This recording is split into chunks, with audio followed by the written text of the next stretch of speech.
Good morning, how are you? Just fine. Just fine. I'm Pat Michael, I'm a volunteer with the Middletown Historical Society. And I'm here with Keith Schneider, who is our videographer. And we are coming from the Appoquinimink Community Library in Middletown, Delaware. We're here to talk about the change in Middletown over the years as you've experienced it, and find out some information about you and your families. So I'm here with Alison and Dave Matsen, and they're going to interview together. So we'll get started. Each of you, what is your full name, and do you have a nickname? I'm Alison Keeney Matsen, and no, I just go by Alison. And I'm David Witt Matsen, and go by either David or Dave. Okay. When and where were you born? I was born in 1949 in Passaic County up in Paterson, New Jersey. And then I grew up in Bergen County until I was 10, and then moved to Delaware. I was born in Wilmington, in the Wilmington General Hospital on Washington Street, July 10th, 1938. And we lived in a suburb, well, initially in Wilmington itself on Gettys Street, and then moved to a development on Bellevue Road near Bellefonte. And then when I was about 11, we moved to Chester County, Pennsylvania, to a farm. And finally, I moved back to Delaware with Alison, and we've lived here in Middletown for 53 or 4 years. Since 1972. Okay. And how did your families come to live here?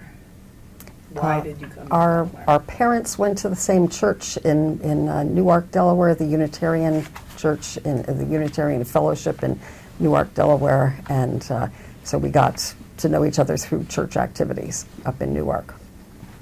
That's why you moved? Well, I think the reason we moved was I was working for the Department of Transportation in Dover, and Alison was teaching at the time in Newark at the University of Delaware. So we were looking for a place which split the commuting distance for both of us. And we settled on Middletown.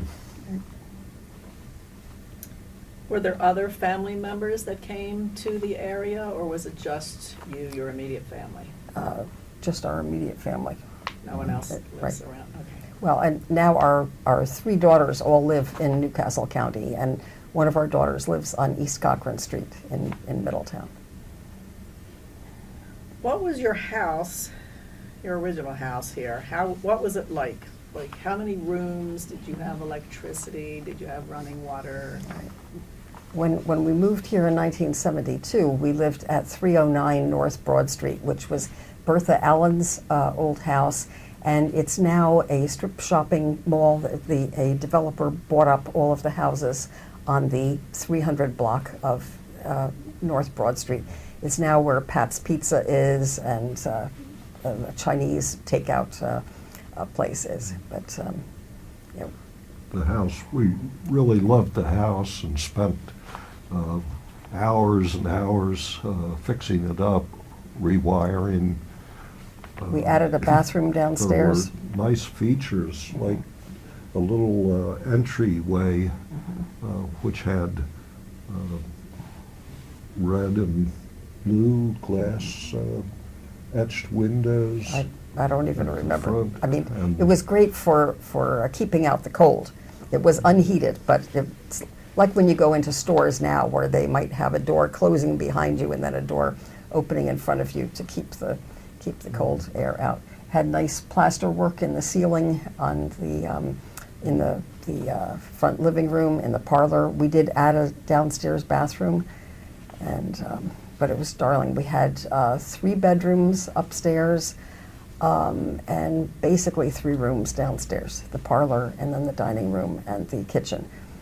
And then a back porch, sort of a backslash side porch, which we used in the wintertime when our refrigerator didn't work. We just put the milk and things out on the back porch. That, yes, it was unheated, and we But enclosed. enclosed and glazed, so it was very light.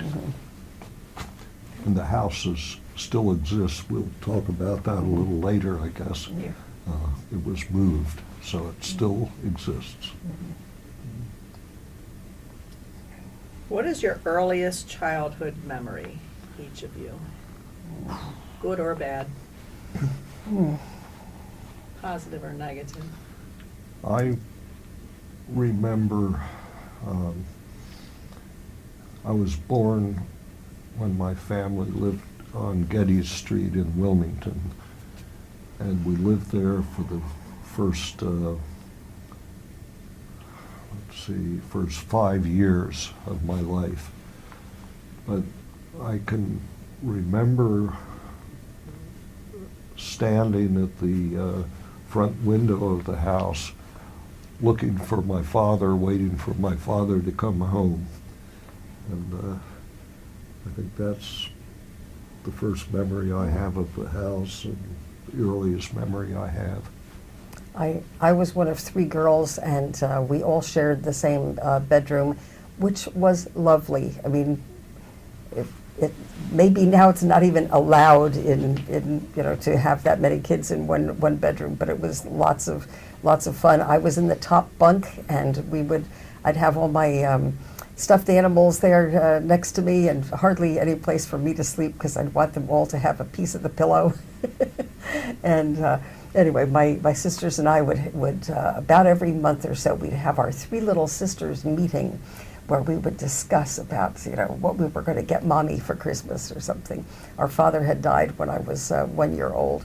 But the thing that's amazing is those 3 sisters are still alive, and we still have our sort of 3 little sisters meetings now. We'll all meet in Washington, D.C. for, 3 days and 2 nights or something like that. So it's great. Good memories. Mm-hmm. What kind of games did you play growing up? I, from the time I was 5 years old, I lived on Bellevue Road in Bellefonte, and all of our waking hours were spent outside. Mm-hmm. We had a double lot, and it had a fairly level spot on it, which we used for a baseball diamond. And never remember breaking any windows in the house, which was not that far away from home plate. But we always were out climbing on what was called the Big Rock on the road next to us. And we built tree forts in the woods. We just spent all our time bicycle riding, sledding on Bellevue Road, and outdoors. We often didn't see our mother except at lunchtime if we were hungry, and at dinner time when we came in. And it was an outdoor life. And all the children in the neighborhood, I think every house on our block had children. It was a wonderful place to grow up. I remember going ice skating in the winter, and that was lots of fun. Where it was not at some rink. This was really out on a pond or part of a small river, or whatever. And I remember in the summer, if it was a terribly hot day, I remember actually enjoying going outside and taking a little stick and popping the little bubbles on the tar that would be have been put down on the cracks in the road or whatever. It was fun. to do that. Anyway, but and then when I came to Newark in 1959, I remember my best friend taught me how to play jacks. And we played jacks every place, any place that had a floor, we could get down on the floor and play jacks. I remember skating at the Finicerios. Finicerios owned a lawn cutting and lawn mowing and landscaping business. Next to the Seton Villa orphanage for girls, and we would skate on the pond there and just had a great time. What was your favorite thing to do for fun? Did you go to the beach? Did you go to movies? In my life, we went camping a lot. We were living on a very thin shoestring, and but during the summer, then my mother would take us camping. She had read an article in the New York Times, I think, about how you could have a really enjoyable vacation where the kids had a lot of things to do, but on a budget. So she got us a tent and some sleeping bags and air mattresses and all. We went camping a whole lot just in the middle Atlantic places, and various state parks.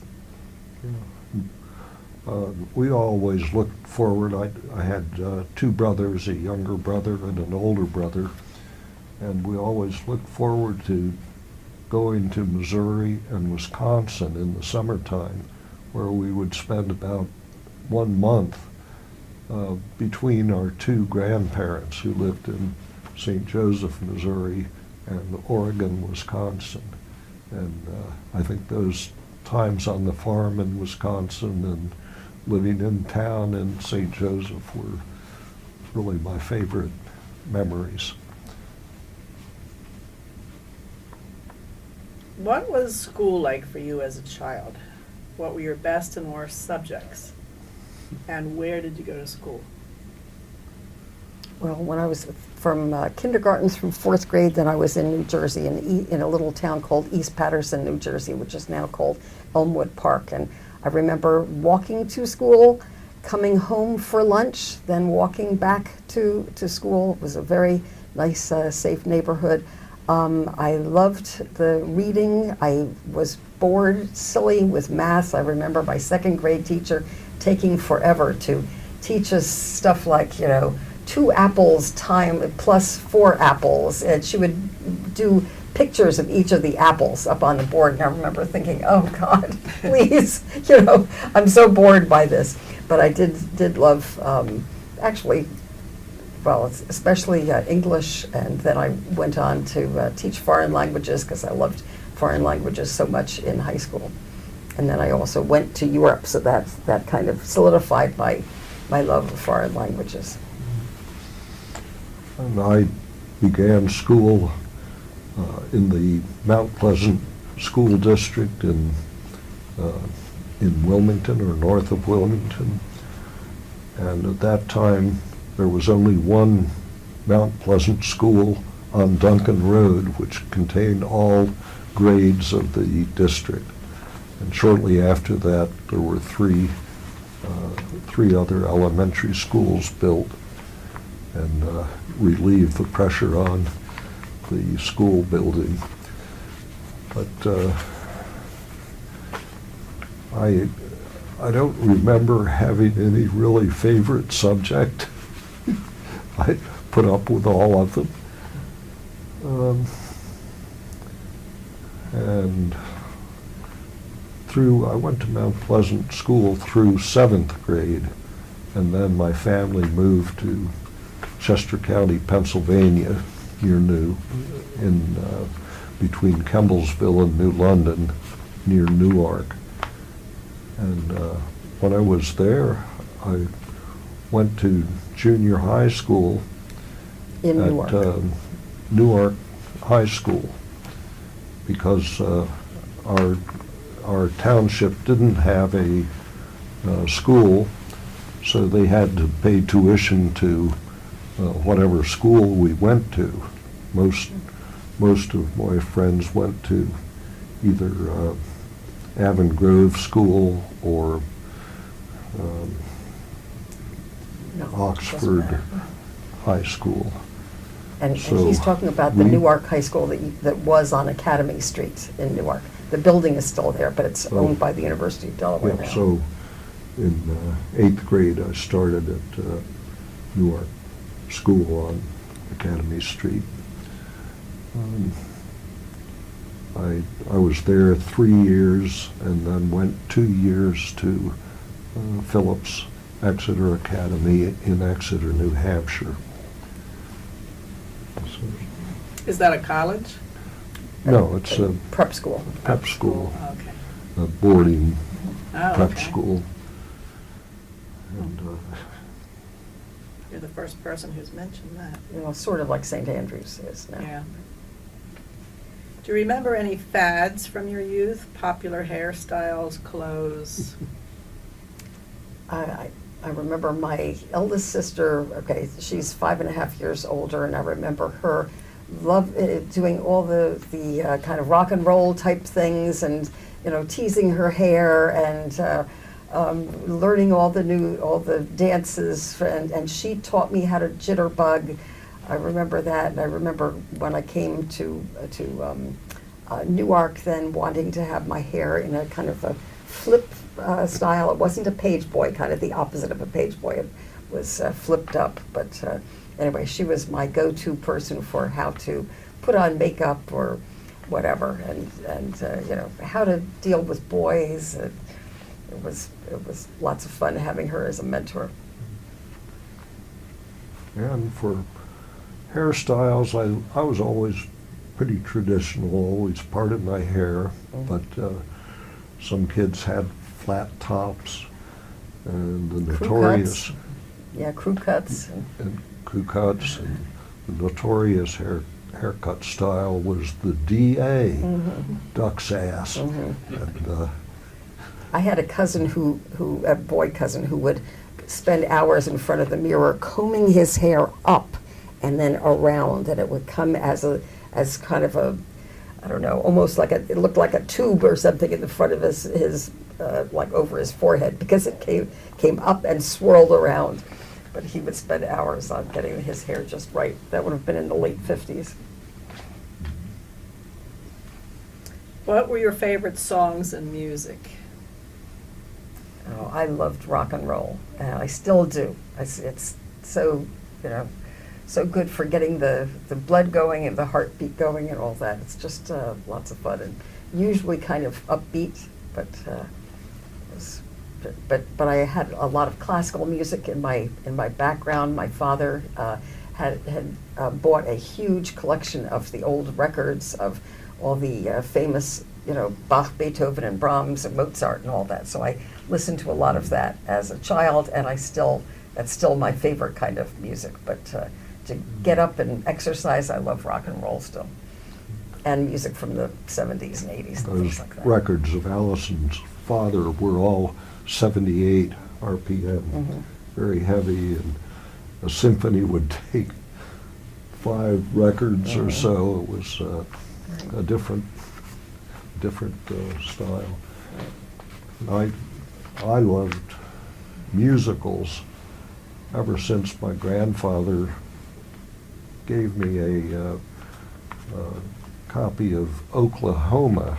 He was from Kansas City, so he gave me Oklahoma, which had a very famous song about everything's up to date in Kansas City. And I must have been 11 years old at the time. My parents had just got an amplifier and speakers and a turntable, so we were up to date, and I collected musicals ever after that. Did you have any pets? And if so, what kind were they and their names? Now, Woody was our English Springer Spaniel, liver and white, and she was, my father wanted a Springer Spaniel because they were very good bird dogs, and he was a great hunter in his youth, but after he came to Wilmington, he didn't hunt very often. But he wanted to train Woody to be a good bird dog. We just had one cat, I remember, when I was little, and I loved as I said, my stuffed animals. Had one that was named Fluffy, and that had real rabbit fur on it. That was my my go-to pet, but not really alive. And now we have lots of animals to take care of. What was your religion growing up, and what church did you attend? Well, my mother had us go to the Unitarian Church in Paramus, New Jersey, and then when we came to Delaware, then we belonged to the Newark Fellowship in Newark, Delaware, and that's where my mother met his parents. But then once we moved here, then I became a member of the Presbyterian Church here, what used to be called Forest Church, and now it's called Church on Main. And David was not technically a member of that, but he supported the church in lots of ways as treasurer and on the maintenance committee and all that. So. And I grew up in the Unitarian Church in Wilmington, which was located in the city at that time, and our Sunday school programs and the church itself was really Christian-oriented, which the Unitarian Church in its present form has kind of drifted away, or it's begun to include many other world religions and teachings. But we always went to Sunday school. Didn't you go to the Presbyterian one when you were first out in Pennsylvania? Yes, after we moved to Pennsylvania, I went to a Presbyterian church. And my mother was, for a while, was one of the Sunday school teachers. And I remember she finally quit teaching because the teaching book that she was given to teach from required her to say that she believed in the devil, and she thought that there was, of course, evil in the world, but she said, she told the Sunday school superintendent that no, she couldn't teach if she had to say that she believed in the devil.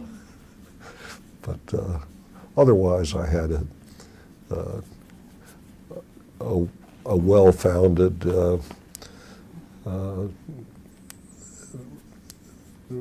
he does really well on Jeopardy when it has some category about the Bible, so he does well on that. I was well-grounded in the Old and New Testament. Mm-hmm. And my mother had become Unitarian, I think, as a backlash kind of against her family. Her grandfather had been terribly, strictly Congregationalist and gave hugely long graces, like prayers, before they would have their dinner, and everything would get cold, and he would give her money for memorizing Bible verses and stuff like that. And when my mother, got out of the house, she just figured no, no more of that. But her sisters and brothers still kept with the traditional, Christian denominations. Okay. Were you ever mentioned in the newspaper or other publication?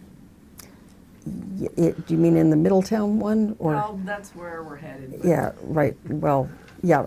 In fact, since I am often at the Middletown Historical Society, I looked up the name Matsen in our searchable Middletown transcripts, and it came up a lot, mostly with our kids having been on honor roll or something like that. But sometimes with me doing something for AUW or David doing something for the Appoquinimink Library, the Friends of the Appoquinimink Library, things like that, and the church. I think if you grew up in Middletown in the 70s and 80s, your name would appear in the transcript. That was a place where we recognized It was so sort of many, like Facebook is now. I mean, so many names in the Right. community. but you could really kind of keep up with what was happening and who was going with whom, or who had, whatever, who was on what sports team or something like that through the Middletown transcript. What world events had the most impact on you while you were growing up? Did any of them personally affect you? Well, my father was in World War II. Of course, that was before I was born. But my father and mother were only married for 10 years, and 2 of those 10 years that he was off at war.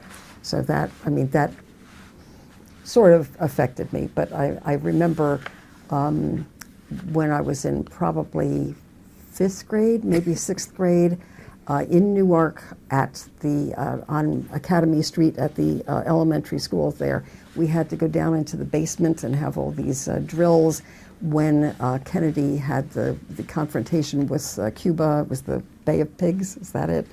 Anyway, where we were afraid that we were going to have some nuclear bomb dropped on us. And I remember crouching in there. We had to be in the dark with our knees up by our chins and our heads tucked under with our hands like this. And I just remember feeling scared about that. And then, of course, 9/11 was totally devastating. We were expecting our first grandchild then, and our daughter said, "What am I bringing him into?" I was 7 years old when probably the most significant historical event occurred, and that was the use of the atomic bomb in Japan. My father worked for DuPont, which was the principal contractor for developing the atomic bomb, and he never talked about any of the work that he was doing connected with it. We just knew that he went to Wilmington every day and traveled to Hanford, Washington, and White Sands, New Mexico, and places all over the country where parts of the development of the bomb were occurring. That's pretty significant. Mm-hmm, right. And then afterwards, he would talk about it like with our children or something. He would say, "But this, it was terrible, but it was to have dropped the bombs on Nagasaki and Hiroshima. But really looking at the overall war, it really saved lives to have the war end then, rather than having more and more people get killed." How are holidays, for example, birthdays, Christmas, Easter, whatever you celebrate, how did you celebrate in your family, and do you have special family traditions in relation to these? Well, when I was a kid, I remember thinking, here's one more way that we are odd in our very Catholic, very Italian, Polish neighborhood. We were Protestants, and I realized later it's because my mother's mother's mother was German that we always opened our Christmas presents on Christmas Eve, and that is when the Germans opened their Christmas presents. So it had gone down from like the female line down to my mother that we would always open our Christmas presents on Christmas Eve, and then we would have our stockings in the morning of Christmas morning. But and we still do that. I think it's prettier, more festive to have your Christmas presents on Christmas Eve. And then for Easter, we do various things. Usually have the Easter egg hunt and all that. around the house. But And Thanksgiving, we always have the usual turkey and get out the good silverware and ironed napkins and things like that. Pretty traditional. Thanksgivings are the holiday that I remembered and almost liked the most. Of course, I like receiving presents at Christmas time, but Thanksgiving was when my great aunt Helga Matsen, who had immigrated with her family from Norway in 1873. 1882. 1882. And so my great aunt Helga, who lived in Brooklyn, New York, would always come. She was a real raconteur and would spin stories about her world travels. And my aunt Helene, who was my father's sister, lived in Elizabeth, New Jersey. So she would pick up Aunt Helga from a railroad station and bring her down to Thanksgiving dinner. But we also often had other family relatives and friends of my parents. It was quite a day. How is the world today different from what it was like when you were a child? That's a big one. I know it's a big question, but Well, okay, I feel more stressed with modern life now. Like what I just did the other day was I said to David, I'm done with playing solitaire on my phone. I'm just going to go. I found an actual, pack of cards in a closet, and I said, this is the way I'm going to play solitaire now, because I get so stressed where there are all these pop-up ads and all the things where they want you to now subscribe to some different solitaire thing or whatever, and it's just, I think it's just kind of stressful. And here's another example. I was trying to park in Wilmington at night the other day, and I had brought along cash. I brought along credit cards. I had everything I needed, my tickets to the show and my driver's license and my purse and everything. And I know Wilmington fairly well, but the place that I ordinarily park was closed for construction there, so that I had to go to a different place. It said public parking up at the top, but then when I got in, you couldn't just pull out a little stub, little piece of paper or whatever, and then pay with your credit card as you leave, like you do in most parking areas. No, they took a picture of your license plate, and then you had to do it all on your phone. And I had my phone with me, but I didn't have the darn QR code thing set up. So and I was trying to pay with my phone. Ended up just leaving without paying, and then a few days later I get a letter in the mail from San Francisco saying that I owed $68 for parking there. Then I got on the website that they give, and there's no way on their website that you can complain or call them or talk to somebody or explain what happened or whatever.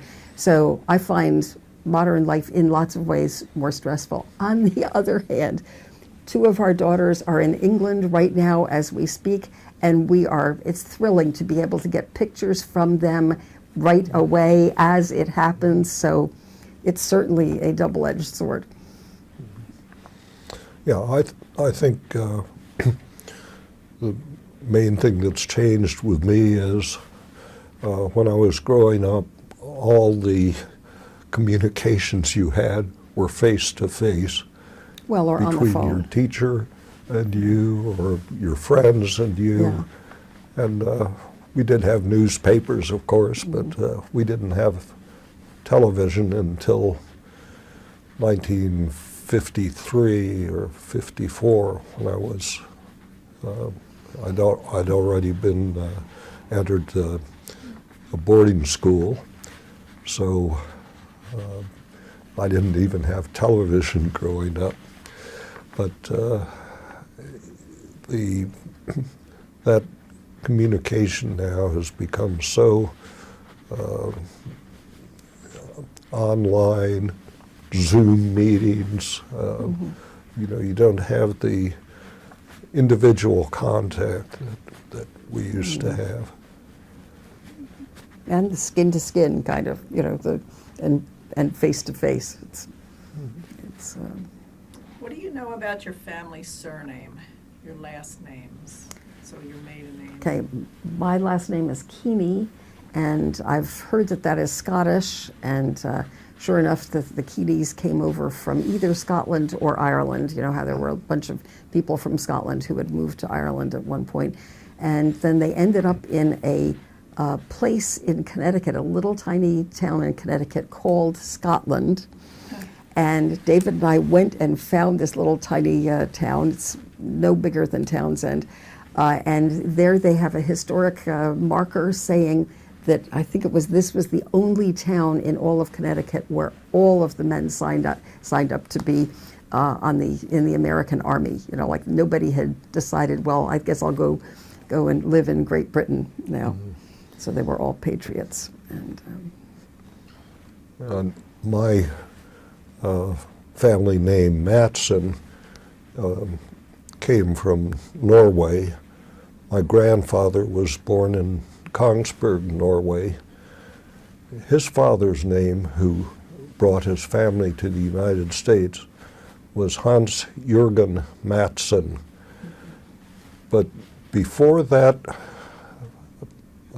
date, before that time, the patronymic name system was not used. The father's name and his father's name was Nils. Was Nils Matsen. Mats Nilsson. Right. So Mats Nilsson's son was Hans Jürgen Matsen. So what he means is Matsen means the son of Matt, and then that man's father was Niels or whatever. So it was like son of Niels or whatever, or son of Matt. Yeah. So the family name changed every generation. But, if the father's name changed. Which tended to make genealogical research a little difficult with the name changing so often. Is there, well, you kind of said this, is there a naming tradition in your family, such as always giving the firstborn son the name of the paternal grandfather? Yeah, we were just talking about that. I don't know whether you know. What I have found is that is an English tradition, and I have done a lot of research on the families that lived around here in the 1700s and earlier, and then into the 1800s, and it actually helps when you're trying to figure out a genealogical tree there. If you use that idea of, they would say like the first son was always named after the father's father, first daughter was named after the mother's mother, or whatever. They had a whole setup with that, so you can kind of put the pieces together more easily. Considering that we are celebrating the 250th anniversary of our country this year, what stories have come down to you from your parents, your grandparents, more distant ancestors, about maybe their connection to our Revolutionary War, the beginning of our country?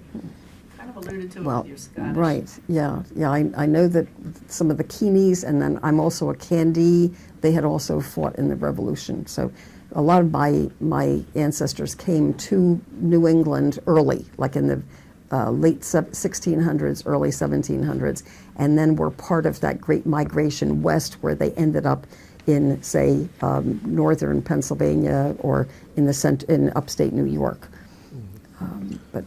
So anyway, I know a lot about my family.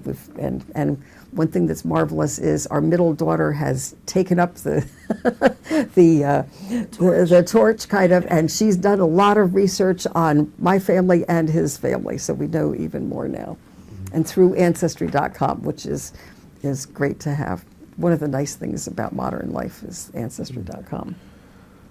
And one branch of my mother's family had settled in Shenandoah Valley in Virginia, and lived there maybe a generation. And they were Germanic. Right? They had come from Germany in 1780s or 1790s, and then they moved. They stayed in Shenandoah for a generation or so, and then moved out to Missouri In Tennessee. and Tennessee. But my father's family was Norwegian. His father was born in Norway, and his mother was belonged to an old German family who had been here since Revolutionary days. Right. So in his family, his parents sort of reverse immigrated. They came from the Midwest to the East Coast rather than going, always going further west the way my family did. But you can claim ancestors that were involved in the Revolutionary War. No, not that I know of. Yeah, actually, it's one of the things that maybe we could research, because he had very early ancestors in Swansea, New Hampshire, from his mother's side, I guess it was. Okay. But Might be something you can work on Right. between now and July. right. Are there any stories about famous or infamous relatives in your family that have been passed down? I don't think so. No? Relatively, No bloopers? no. Are there any special heirlooms, photos, Bibles, or other memorabilia that have been passed down in your family? We have quite a few photos going back to maybe the 1870s, something like that. My aunt, my mother's sister, wrote up, I think it was probably 20 pages about her grandfather, and then another one about her father. So we do have quite a lot of genealogical material, which I just love to read because it's largely social history. Just, nothing about wars and things, but just like how they actually got their food, or how they cooked or cleaned, or, whatever. Had fun. So. And the items which were passed down in my father's family that had come from Norway were a mixie, mortar and pestle. Mortar and pestle, right. Which had been used in Kongsberg, Norway. And that's And, 1697 or something is the date on it. It's very Yes, early. It is dated, and then we gave it to our youngest daughter, who is a chemist, because we figured, well, chemists used to use mortar and pestles. So we had that, and some silver spoons, and From probably the 1870s, because they came in 1882 and had several children by then. we had an old butter churn and bellows by the fireplace. We had a horrible fire in our house. It was an attic fire in 2003, and that destroyed a lot of things, including a lot of quilts that my great-grandmothers had made on both sides of the family. So, yeah.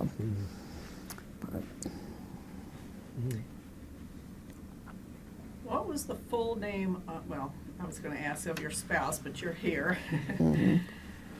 What about your parents? What are the full names of your parents? Okay, my mother was Hulda Louise Ray, and she married Roger Deo Keeney in 1940. And my father's name was Morris Matsen. No middle name. No middle name. And my mother's name was Bertha Rowena Witt. And then she married my father, so Bertha Rowena Witt Matsen. Mm-hmm. She always went by the name Rowena. And thus your middle name? My middle name is Witt, yes. And our grandson is named Jacob Witt Matsen. So So you do pass the name that's along. true. That's true. When and how did you meet your spouse? What did you do when you went on dates? I think our first big date was to go up to Philadelphia to see the lights at the Wanamaker building. That would have been in Christmas 1968. And then we were married on June 1st, 1969. But we had known each other for years. I think I was 11 when I first met him. But, Yeah. At the I- church, is that? yeah, right. I was the leader of a youth group at the Unitarian Fellowship in Newark. There were probably 8 or 9 children in that. Right, and I was one of them. Alison was one of them. So that's how But we it was, met. I mean, I remember going to his parents' house before I ever thought of dating him. You know, his parents had a great big barn where they several times had square dancing, and it was just marvelous to have a real square dance in a real barn Yeah. with all the hay, you know, anyway, just straw and all bales of straw and hay on the side. Where and when did you get married? 1969, June 1st, at his family's house in between New London, Pennsylvania, and Campbellsville. And it was out. We got married outside. It was good enough weather, and then had the reception around behind the house. It's a beautiful house, a colonial house. It was the most perfect wedding I've ever been to. And we're the cheapest too. I made my own dress. We did spend some money for the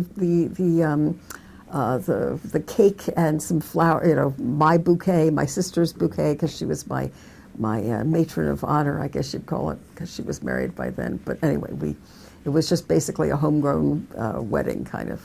We got the minister from Wilmington to come out and marry us. That's lovely. So, right. This one, how would you describe your spouse, and what do you admire most about them? Oh wow! I didn't realize these would be the questions. You I don't thought. you don't need to look at I thought notes we for were going to this. be talking about We what we will. remember from Middletown. We will. Oh gosh. Say it again. What I describe How would him you and what describe your spouse, what do I? and what do you admire most about him or her? Wow, By the way, I forgot to mention that you are married. that's right. Yes. Put you on the spot here. I, Dave, you can go first. I think the thing I admire about Alison is, well, she's a teacher. She came from a teaching family, long tradition, and she has always had a real desire to learn and to teach. So I think those are the qualities that I really admire in Alison, and it has influenced our whole lives. Wow, I hadn't really thought about this. I guess what I could say is partly how smart David is in lots of practical things, and how reliable that makes him. Like, I'll talk about two things. One time we were out west, this was in the 1980s, we were out west in a camper with all our 3 daughters, and we were stuck. It's a long story, but anyway, I'll cut to the chase. We were stuck in the middle of nowhere with a dead battery. And I mean really the middle of nowhere. David had the smarts and I was panicking. He said, no, it'll be okay, it'll be okay. He got he knew that we had some wire coat hangers, and he jump-started the engine from the refrigerator using wires around the outside of the refrigerator, or the outside of the van. There was another time where we were actually in Middletown. I had just had my second daughter, and she was maybe 1 week old or something, and I started hemorrhaging.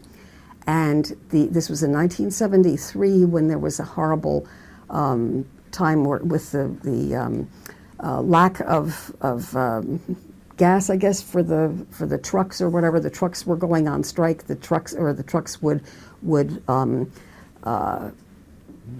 drive in tandem, like next to each other at a slow speed, so that then even an ambulance couldn't get by. So I was in an ambulance with David, and David said to the man in the ambulance, the EMT or whatever, "Aren't you going to put pressure on her?" And he said, where I was bleeding. And so David just elbowed him out of the way and put his fist into my crotch, basically, to save my life. And I almost died. I mean, by the time I got to the hospital, I had lost a lot of blood. But if he hadn't done that, I think I would have died. So Wow, it's that's just, pretty if amazing. you want him on your team when the chips are down, kind of. He's always got a really brilliant way to solve problems. He's a great engineer in lots of ways. And he is an engineer, by the way. Very nice. That's a nice story.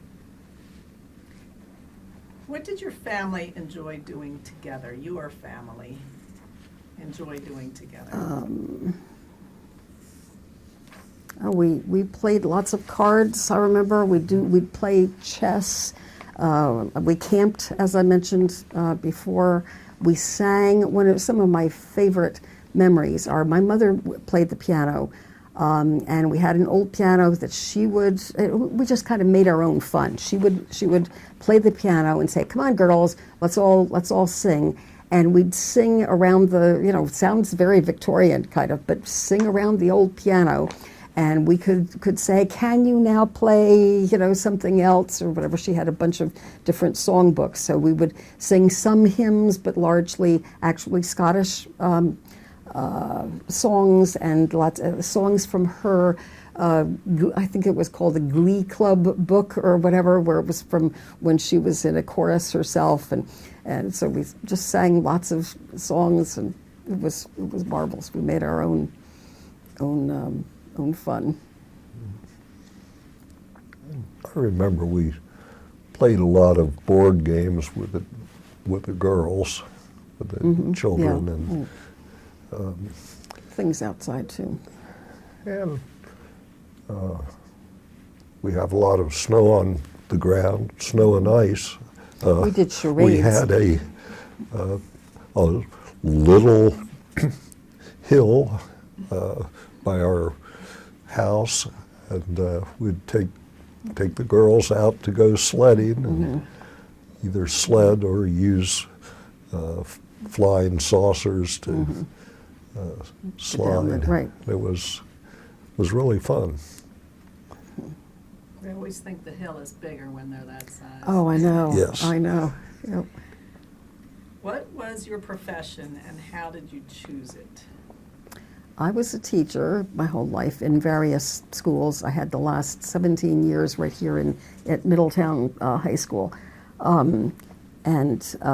I chose it, I think, because I remember in high school, I had various thoughts of becoming a ballerina, because I took a lot of ballet lessons. I wanted to become a dance therapist at one point.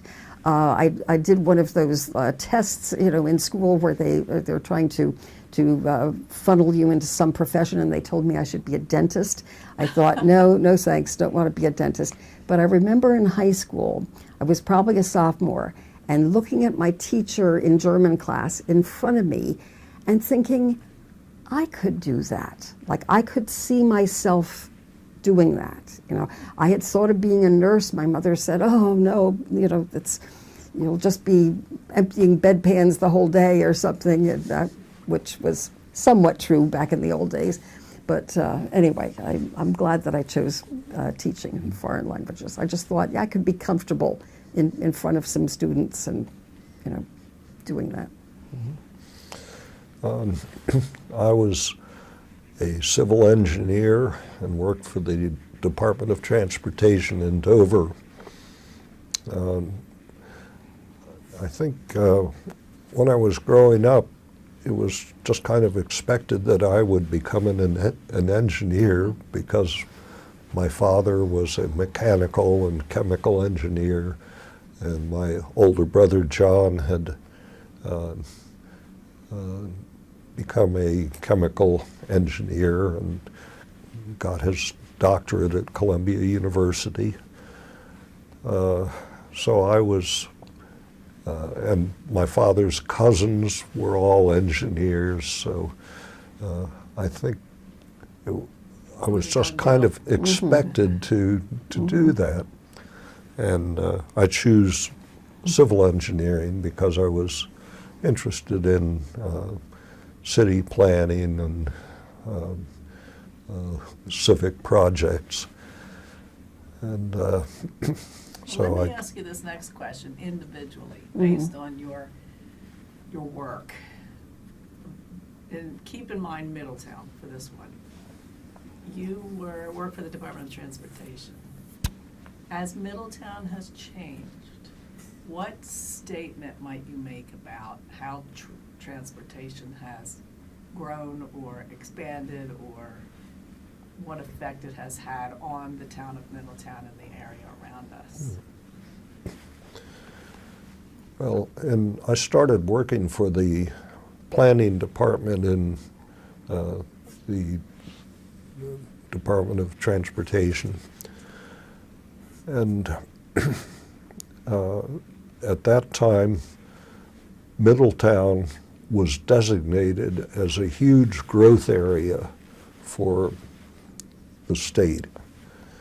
And didn't have a lot of infrastructure, but it was on the state maps and state plans. Middletown was the area. Well, that didn't actually occur until probably the 1990s Until Route 1 came when in, it really I think. started to expand.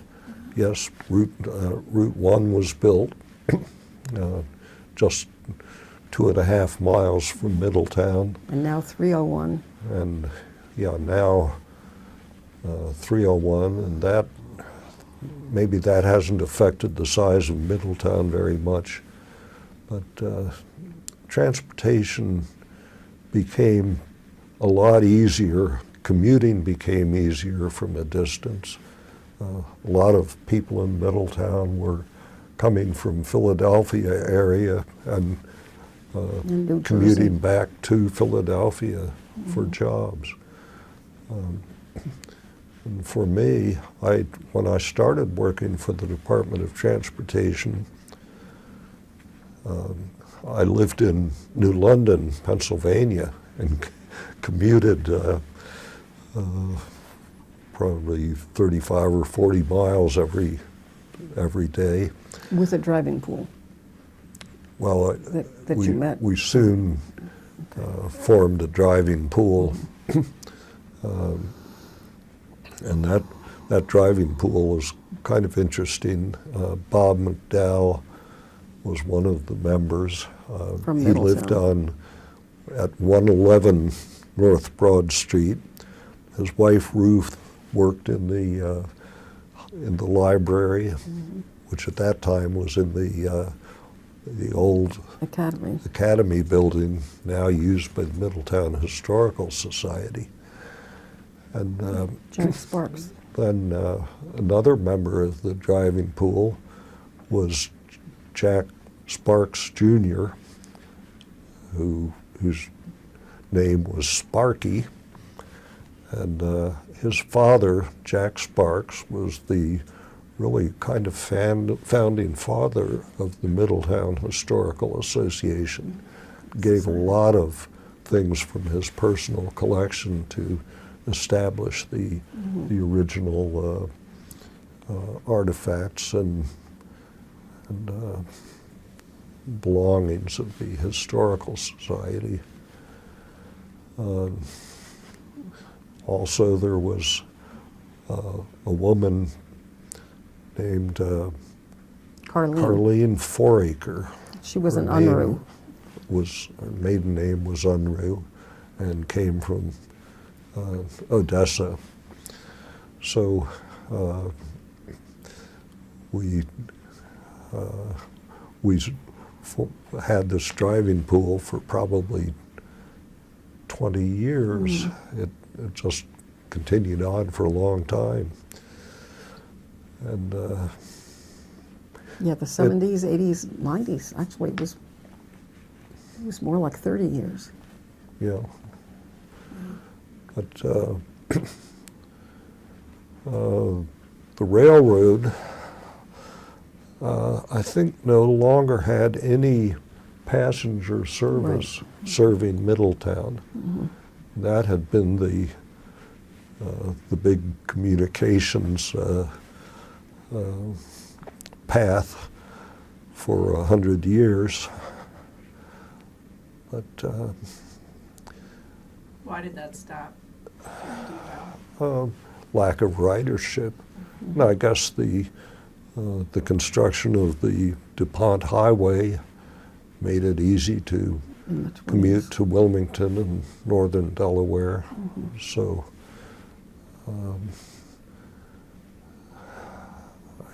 I guess that's why the railroad service I think from the 1850s to the 1950s, that was kind of the way for Middletonians to get up to Wilmington and Philadelphia and all. Okay, so Allison, education, big changes Yeah. over the years. I know you came here in the 70s. Mm-hmm. There was a lot of change prior to that. I don't know if you know about that history. I'm sure you do since Yeah. you're a history bug, but Right.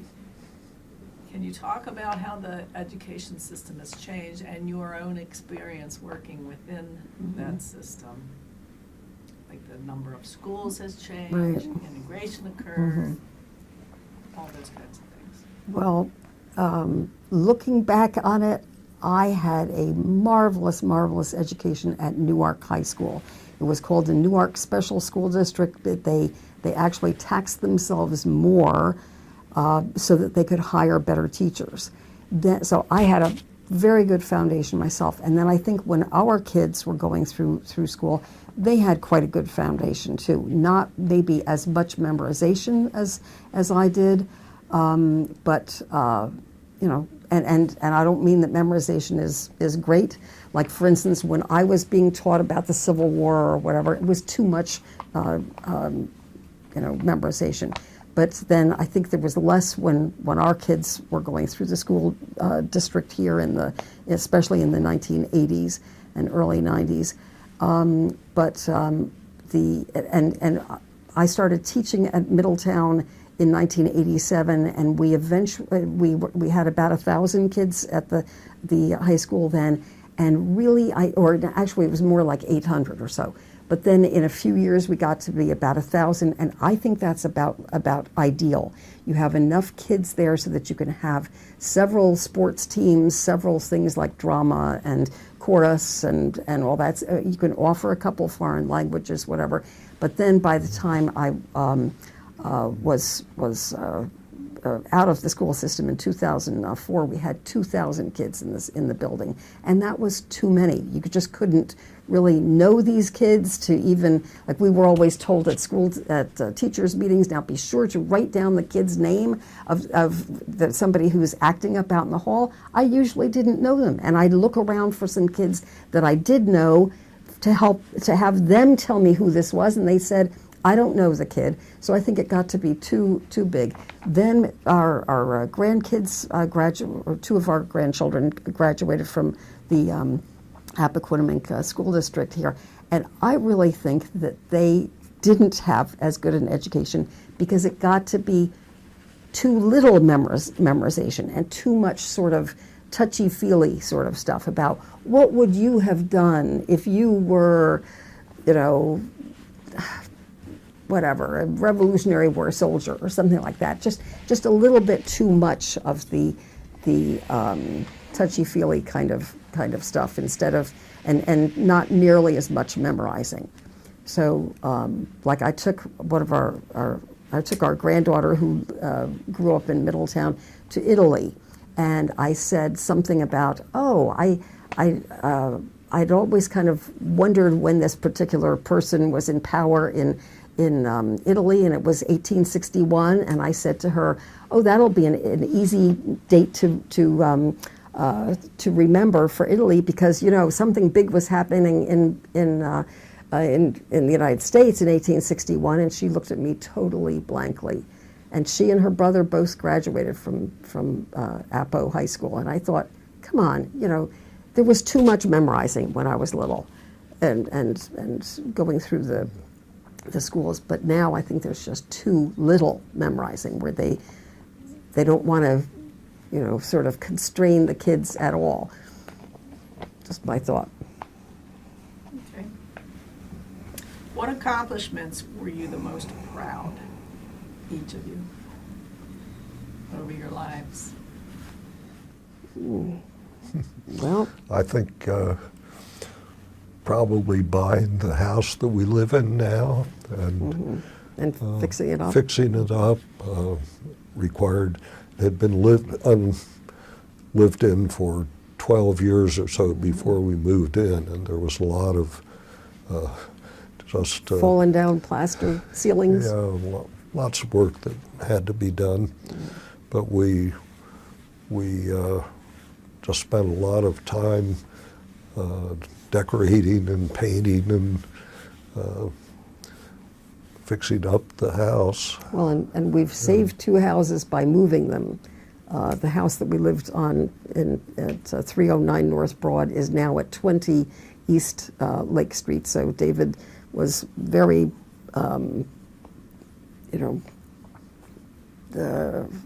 powerful in getting that accomplished. Then we also moved the Green Lawn Manager's, farm manager's house that had been on North Broad Street, about where the Dutch Market is now, more or less, and moved it out to our place, and it's now 301 Greer's Corner Road. So we have moved two houses plus fixed up our own house too. And so we're big preservationists. Not that we think that every building should be saved, but at least some representative ones that have nice woodwork, nice bones. That's nice. In it. Very Right. good. Very big job. We've done a lot with helping Forest Church. Also, David has been, up on ladders, painting, and down in the cellar doing work and all that to help with that building too. Okay, now getting into Middletown, dig deep into Middletown. How has the recent development affected the area? You weren't around when you were young, so you don't have that perspective, but from the time you came here, it has changed a lot Oh yeah. from the 70s onward. How has, in your perspective, how has the development changed the area? Well, In whatever when regard we you want, Okay, housing, yeah. education, transportation, industry. when we first moved to Middletown, we started meeting people in the community, but it was remarkable. Middletown might have been 5,000 people at that time, but we knew so many people. Anytime we'd go to Archie's Food Right, or what was the name of it? Yeah, ShopRite, I think. ShopRite on North Main Street. We would North always know people who were shopping, and of course Archie Himself was there. himself, and what was the name of the kind of greeter that always Oh, said Methodist guy. hello? Yeah, right. Yeah. I can't think right now, but my thought was, when we first moved here, it was unbelievably old-fashioned. I mean, just really astoundingly old-fashioned. Nice in some ways, like for instance, we just had the one car, so if he had the car for his driving pool and I needed to shop, I would put my baby in the shopping in the stroller and take her out to you could walk to the bank, to the food store, the liquor store, the bakery. There was a separate bakery, Grimminger's on North Broad, whatever. You could do your shopping all there. and there was just the one traffic light. You know, people gave directions as to go to the stoplight or go to the four corners and make a left or something. But it was very old-fashioned. Like I remember one time, I had put my baby in the stroller and was going out to shop, and all the stores were closed. And I came back to Ruth McDowell's house. Ruth McDowell was the only woman I knew in town at that time at 111 North Broad. And I knocked on her door and I said, Ruth, what has happened? What's the matter? I can't shop at all. Everything is closed. And she said, well, Alison, it's because it's Wednesday afternoon. Everything closes at noon. And I thought, oh my gosh. So anyway, that was a little too old-fashioned, I would say. And I was actually glad when we finally got our first sub shop, the first Chinese takeout place.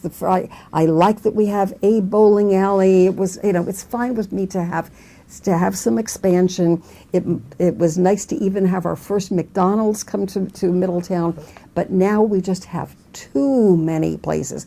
We have so many places to eat, for instance, that they don't even stay in business for more than a few years or often. Anyway, it's just gotten to be too many. And I was glad to see the first hotel coming in, first kind of motel, but now we have 4 big ones west of town, and that's just too much. I don't know. I think it's just going too far. But. Do you have anything else to say, Dave, about that?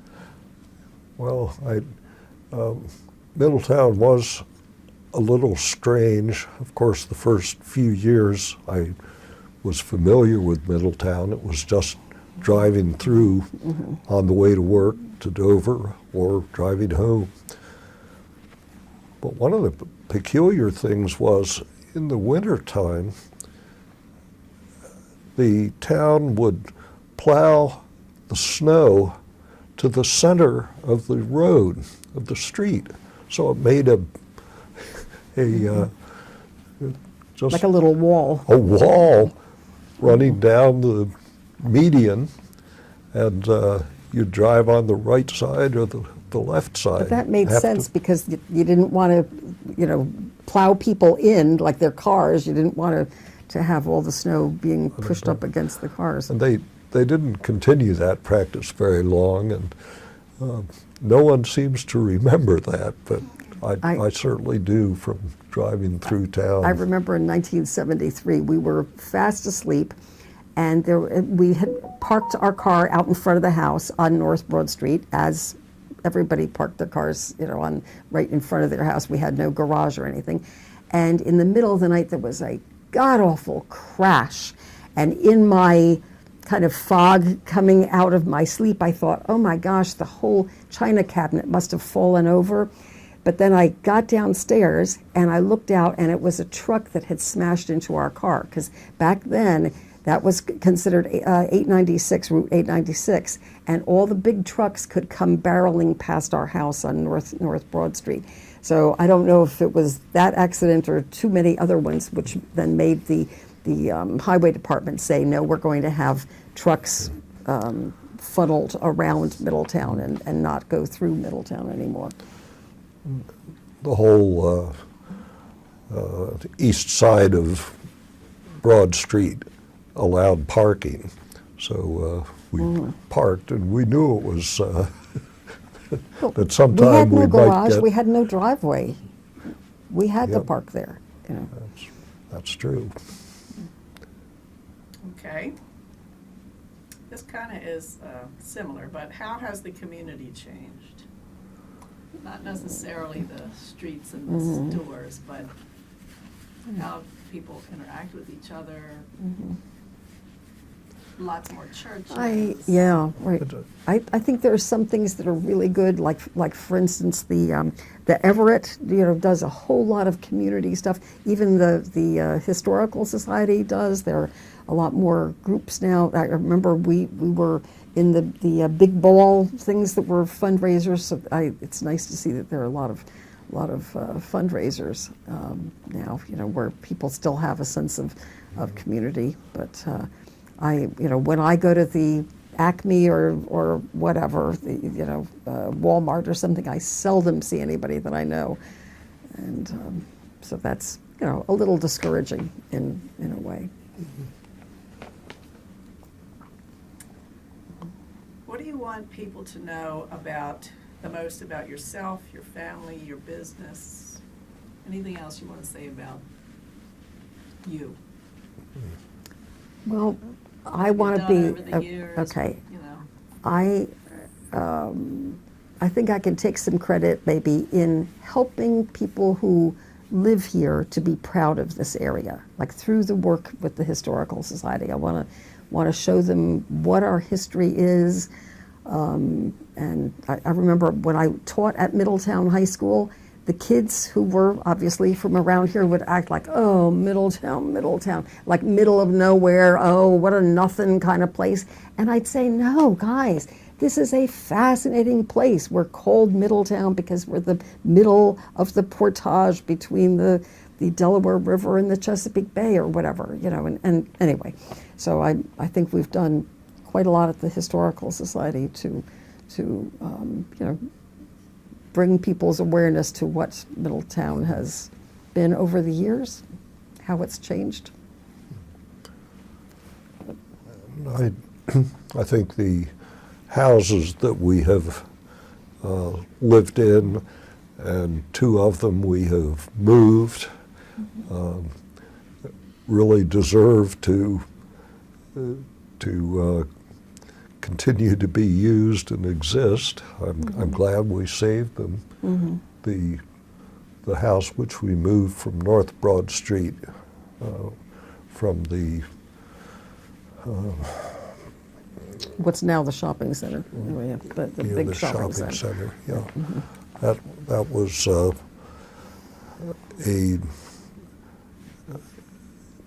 a cross-shaped, crucifix-shaped house. Was a Victorian Gothic kind of design, and 1850s.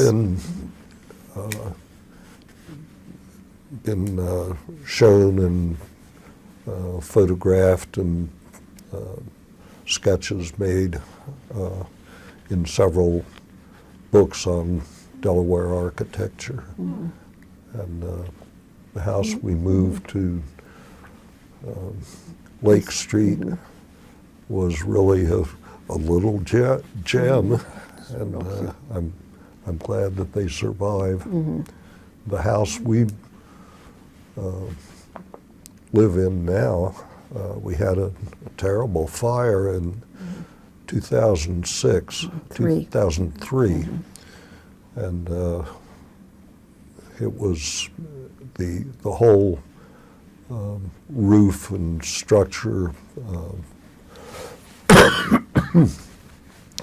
of the house, of the attic, was burned, and all our collections in the attic were burned. Water damage and chemical damage seeped down to the first floor. But we stuck by it. saved that. Our sister-in-law said, just bulldoze the house and build a new one. But we persevered and well, and what really saved the upsets house. us is when things like, for instance, on Main Street, there have been 2 structures that were just bulldozed with no hearings in front of the city council or whatever.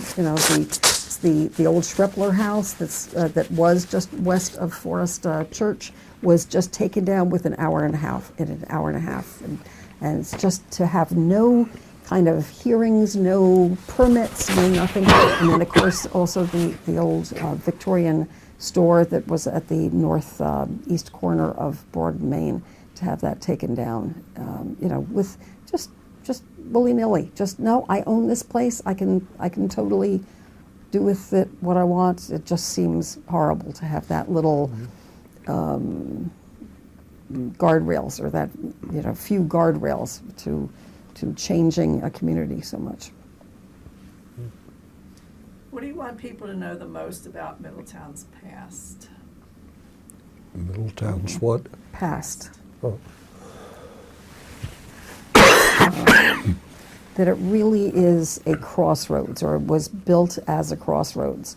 Lots of towns grow up, like say Philadelphia, for instance, became a city because of trade, because of having the Schuylkill and the Delaware River come together, or whatever. And sometimes you'll have maybe a religious community set up, like Rehoboth got started because it was a religious community, a summer camp. But Middletown got started because it was a crossroads, even before the white men came here. It was a crossroads of paths, of Indian paths, going across the Delmarva Peninsula from the Delaware watershed over to the Chesapeake watershed, and also the track that was going down what you might call the spine of the peninsula, the highest land of the peninsula. So even in prehistoric times, it was a cross path kind of thing. Then in early days, it was crossroads. Early days of the European settlements, it was crossroads, and that it's just always been a trading place and crossroads. So, You're right, Dave. pretty neat. I was wondering if he was all right. Do you have anything to say about the past, or? Well, I I think know you're intent on preservation, and you're doing a good job. The main road through Middletown was the north-south road, which in King's the colonial Highway. days was the King's Highway. And, Then the Lower Kings Highway became more or less Route 13. It was considered the Lower Kings Highway. David was president of the PTA in Townsend when our kids went there in the late 70s and early 80s. We remember going to the fairs, the May fairs at the Broadmeadow School on South Broad Street, just north of where the school is now. They had pony rides, petting zoo, antiques auction, and all that at the nice May fair each time. Let's see. We started going to Dr. Cook when we first came here in the 1970s, and he had his dentist office above what I call the 1930 building. There's a building on the north side of West Main Street where it says 1930 up at the top, and he had his office. He rented a place in the second floor of that. We still kept our doctors that we had from Newark, but we came here for our dentistry. Let's see.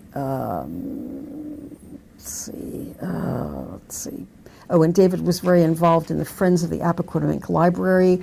You had used book sales and Christmas caroling. Where was the caroling? we usually walked around several blocks and sang mostly in front of the Academy building. And at that time, we would raise maybe $20 or $30 at most for the book sale? book sales and the flea markets that we had, and had no idea that this new library, which we're being filmed in right now, would be built. Mm-hmm. It's it started with a small group that were called the Friends of the Appoquinimink Library. Mm-hmm. Another accomplishment of yours. Right. Yeah. And one of the things that I'm proudest of is when I was a foreign language teacher, that I took students to Germany and France and Spain and all 16 different times. And lots of times it was for an exchange where we would go and stay in people's houses in our partner school, with kids who went to the partner school, and then they came back here and stayed in houses in the Middletown area. David, as I was saying, I belong to the Forest Church, but David was in charge of lots of fundraisers, like you had the bus trips up to New York. We had ham and oyster dinners, spaghetti dinners, and spaghetti suppers, and all that at the church for fundraising, and that was nice. Where people would just come and sit and talk face to face. It was great. But anyway, let's see. We did a whole lot with the Peach Festival and with other fundraisers at the Historical Society. And then I retired in 2004, and I did several exhibits at the Historical Society, including the first one I did was on peach growing in the area. The next one was on education in this area, followed by the next year on Middletown as a commercial crossroads. And then in 2011, we did one where it was called, and it was set up for the 150th anniversary of the incorporation of the town in 1861. And that exhibit we called What a Difference 50 Years Makes. And we had different areas of the room, starting with 1611. Like, what was this area like in 1611 when there were no white men here, no Europeans here? Then in 1661, 1711, 1761, whatever, up until 2011. And that was a really, a great exhibit, I thought. It showed a whole lot about the history of this area. Mm-hmm. So. Yep. Well, thank you very much. I You're appreciate very you welcome. coming in. We appreciate your coming in You're and very taking welcome. the time to support this project. I appreciate you guys doing all this, too. Thank you, It's Alison and great. Dave. Very good. It's certainly worth doing. Oh, yeah, We're absolutely. glad to have a Right. great videographer Yeah. helping with this Well, and project. I it's- think you'll be happy with the And it's outcome. nice to do it in a real methodical way, kind of, because we have been interviewing people just sort of catch as catch can, until now. So it's great to have this all so organized. Thank you very much. Okay, great.